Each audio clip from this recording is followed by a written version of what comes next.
I watched an interview with Paul Kingsnorth recently, and he talked about what specific Christian churches need to have in order for people to see that Christianity has value. He didn't do a good job explaining exactly what this was, though. He said something to the effect that people have to have the feeling that something is there inside the church that is out of the ordinary. He explained that arguments and theology is necessary, but that's not ultimately what affects people. I would agree with him and say that what he is trying to describe is that people tend to believe in Christianity when they have a spiritual kind of experience and not because they lost an argument with a really smart Christian. Christianity and belief in God is ultimately not something that you can come to through purely logical reasoning. Something else is needed.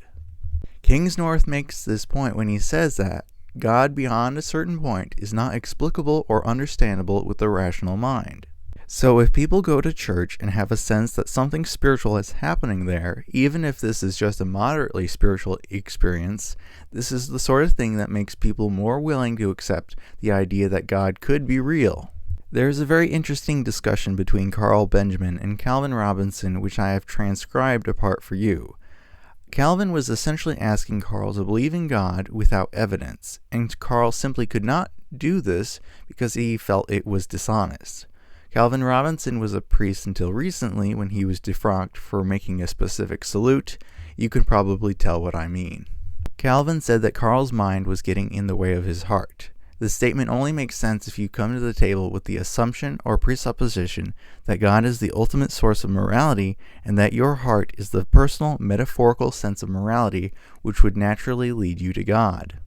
So the idea that your logical mind is competing with your heart is an interesting sentiment, but is ultimately incorrect in this situation because there is no conflict between being moral and using logic.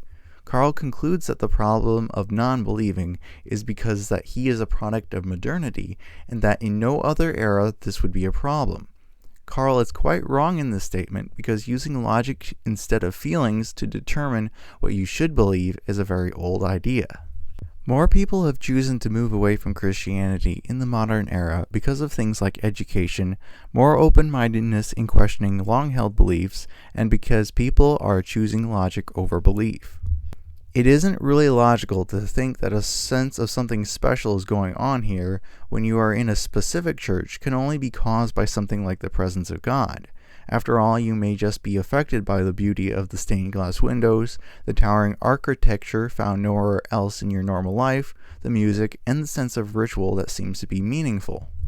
None of these things are purely accidental. They have been chosen for a number of reasons, like tradition, aesthetics, and the feelings that they give you.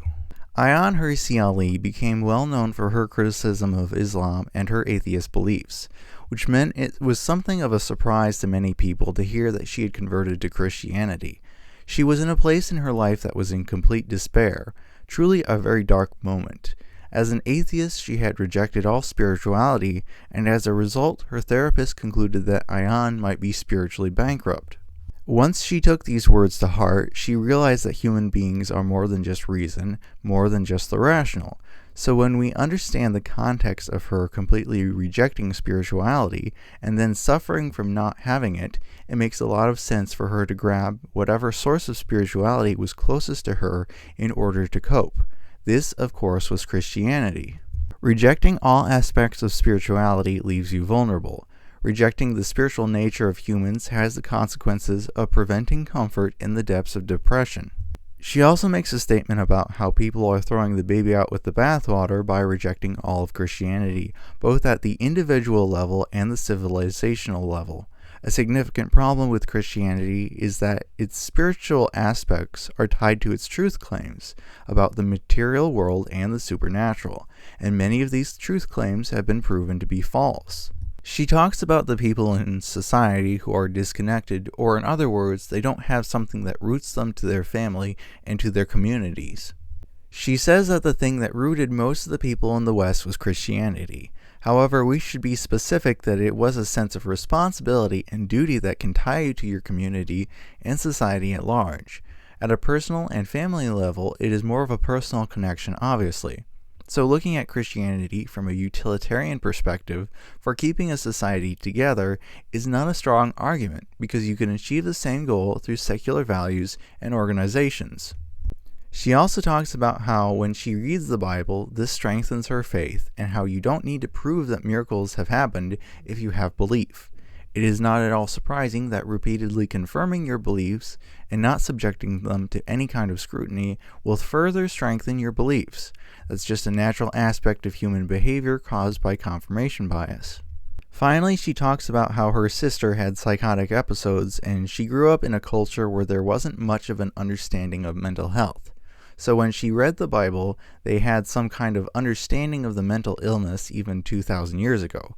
So because of that, it makes her feel that the Bible is even more true than witnessing a miracle herself. These statements are emotionally touching because we understand what it means to have someone you love suffer and not be able to help them. However, we should understand that if all we had was Christianity, then her sister would likely be subjected to an exorcism under the belief that the demons are causing the madness. This would exacerbate the problem instead of minimizing it. What would have been really helpful for her sister was not Christianity, but modern science, due to its understanding of mental illness and treatments that help people live more balanced, happy lives. If you look at the root of the idea that Ion is expressing here, is that the Bible had a rudimentary understanding of mental illness, and that this was something that was not always available to her.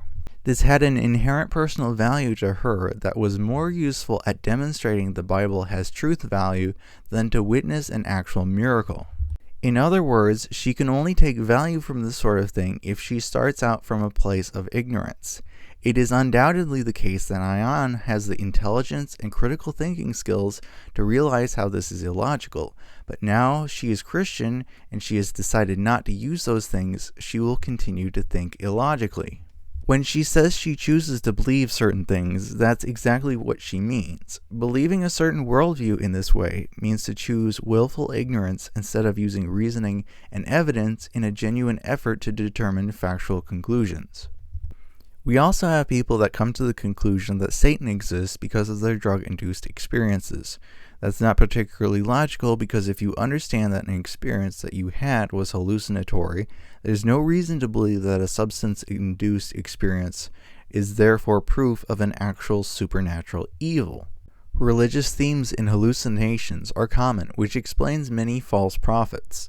Likewise, psychotic states that have religious imagery, like angels talking to you, can inspire the person to change their behavior in dramatic ways, even if a rational mind would point out that the experience was clearly hallucinatory. It is obvious then that deeply meaningful experiences do not have to come from the supernatural. The same source goes on to state that we can't determine whether visions that occur during psychotic experiences represent a spiritual truth or not. This part is clearly wrong in my opinion. If someone has an altered state of consciousness and obtains information during that state that they couldn't have possibly known otherwise, then it would be reasonable to make the connection between the two things and say that if normal methods of obtaining the information were ruled out, then only the supernatural methods remain. If someone is really having a supernatural experience, they might be able to tell you personal information about yourself that they couldn't have otherwise known if it was just a hallucination. So if a supernatural method was used to obtain truthful information, then it has to be the case that at least some of the experience was verifiably real. Dr. William Lane Craig was asked the question if God could be evil, and part of his response involves making the statement that people need to have some sort of transcendent foundation for objective moral values and duties. So without God, we would just be lost in moral relativism. First of all, Dr. Craig does a bit of a trick. He used a presupposition to define God in such a way that there could be no disagreement with his position.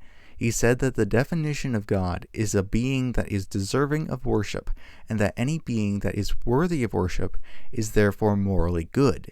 In other words, he is trying to say that the concept of God is one that makes God automatically moral. The idea that any being that you judge to be worthy of worship must automatically be good is strange, as you may judge a God to be worthy of your time spent in worship only in the situation that you need him to accomplish a specific goal for you.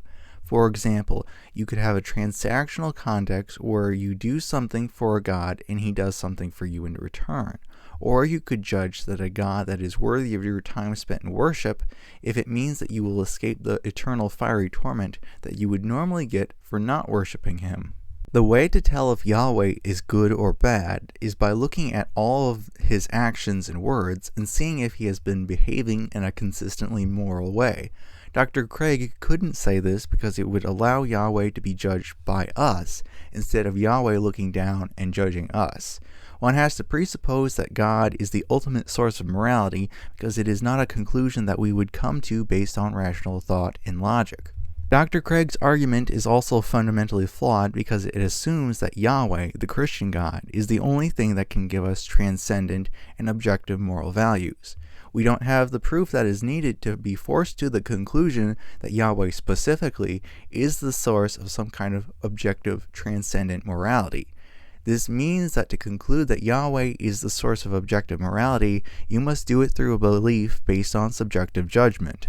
Dr. Craig assumes that we need these transcendent and objective moral values in order to escape moral relativism. He says, quote, "The moral argument gives us grounds for thinking that there is such a being because we need some sort of transcendent foundation for objective moral values and duties, and apart from God, we are just lost in relativism." My personal interpretation of what he seems to be saying is that we need to have objective morality, and we have a reason to believe that a moral God exists to give us objective morality. This is a very interesting idea because human necessity or desire doesn't literally create an all-powerful being.